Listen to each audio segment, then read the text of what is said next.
Girl boss too hard to the point that it's affecting my dating life? I think so. I'm a lawyer. I pay my own bills. I have my own place. I have my own money, including savings. Okay. I take care of my mental health, which means that like the work doesn't just stop all of a sudden, even if I'm doing great. I go to therapy like every 2 weeks. All right. Shout out to Chris. And this is a big one. I solo travel a few times a year. So now going into the dating field. I'm gonna be honest with you. That sounds like an adult. That's not hyper independence. I don't understand what that is. Now, what I will say is that when you're used to doing shit by yourself, and that's the only thing, is when you are used to doing shit by yourself, it is hard for you to find another partner because you are used to doing things by yourself. That means that when you ask somebody to do something, you get irritated because you know you would have done it lickety split and you want to give people a chance. The only thing that I would tell people who are hyper independent or just independent in general, this isn't hyper independence, to my opinion. Um, People who are hyper independent, you need to allow your partner to do it. Okay. It might not get done today. It might not get done tomorrow. Now, of course, there's going to be like a limit on that, right? Like if it clearly is like clearly they're either taking too long to do it or they're, and I'm not talking about like Birkin bags or anything like that. I'm just talking about anything in general, like plan a date or talking about like rent, like simple stuff like putting in effort and things of that nature, right? Um, if they are not willing to do that, then yeah, move on. But give them a chance. You know what I mean? Like that's usually the problem with super duper independent people. Right?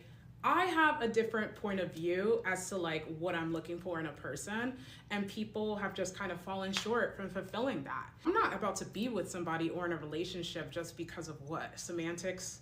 You know what I'm saying? I don't give a damn about that. I don't give a in my past relationships, I focused on the feeling of love, right? Oh my gosh, I adore this person. I can't see my life without them. Da, da, da. And look at me, living and thriving. Because I'm hyper independent and I girl bossed a little too hard and I went to therapy, all right, that's the trifecta right there. I pay attention to love, of course, but the other very important factor is how do I benefit from being in a relationship with this person? I just told y'all all the ways they benefit. Okay, how do I benefit though? And that You didn't tell us shit. I don't know what that means. I'm glad that you went to therapy. I'm glad that you're handling business, and I'm glad that you make money. Okay, but these are bare minimums. Like these are not. You didn't tell me how this person benefits from being in a relationship with you.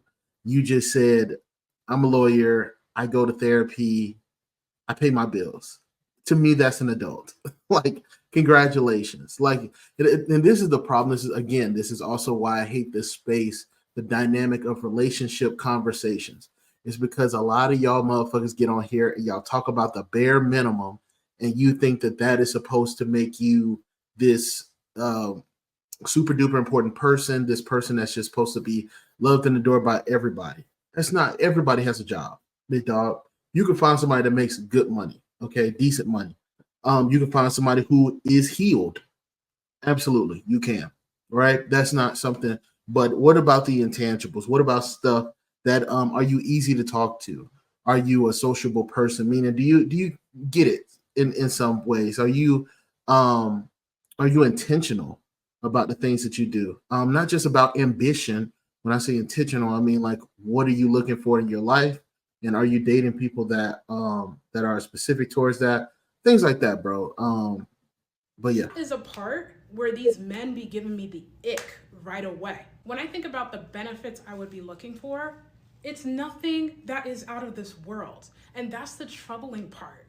An example in my case would be someone who does thoughtful gestures, right? Like you bought me flowers out of nowhere, not because it's Valentine's Day, not you just bought me flowers just because, baby? Damn, that is so beautiful. You pass like the ice cream store and you know I like a certain sorbet, so you went inside and got me some.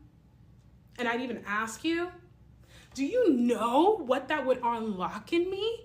These things don't cost a lot of money. They don't even take a lot of brain power, but a lot of men don't have it in them, y'all. It's not clicking, Steven. It's not. When a dude likes you, bro, we do stuff for you. I will say that. I can't agree that, like, again, this is stuff that you'll probably find out during the dating phase. I don't know what part of the dating phase she makes it to. So I'm not going to comment on that because I don't know. But anyway, um, it's just about being intentional, finding men that don't just look good, but also think about you in the same sense. Usually, men who give like a lot of effort give it on the date. So if he's not bringing you flowers on the date, if he's not doing like the little small gestures, 9 times out of 10, he's not that guy. I do think that men can grow into get doing small gestures and things like that. A lot of dudes that just don't have like practice, in my opinion, in actual dating and dating longevity, like dating for months or whatever the case may be. Even being with your girlfriend and still dating, you're still dating this person, you're still getting to know this person, and a lot of dudes don't have practice in that. But again, this has nothing to do with your hyper independence. This has to do with you finding guys that, okay, I'm looking for this. I'm looking for this to go on a date. This is what he should be texting me. He should be at least somewhat intentional about the way that he's coming at me. We're going out to dinner. We're not always going back to their house. I'm not against not going to my house, because if I don't know you, bro, I really don't want you near my shit. Okay, I fuck sex. Like, I don't want you to even know what I have, really, until I know what you're about and know your intentions on my relationship. But that's just how I feel about this whole situation. Clicking. As someone who is hyper independent, I don't mind being single because I could do bad all by myself. If you're coming into my life and it's not to elevate me, you're gonna have to get off the elevator. You ain't coming to the top floor. Nope. Bye. Yeah, I just think, like, I think honestly, if I could give her some advice, I'd just say be more intentional about the dudes that she's dating. I don't know what else there is, but that's just my opinion on that. She could just be a little bit more intentional about the things that she does. Being independent, you just sound like an assault. I mean, you sound like an adult, baby girl. But that's just me.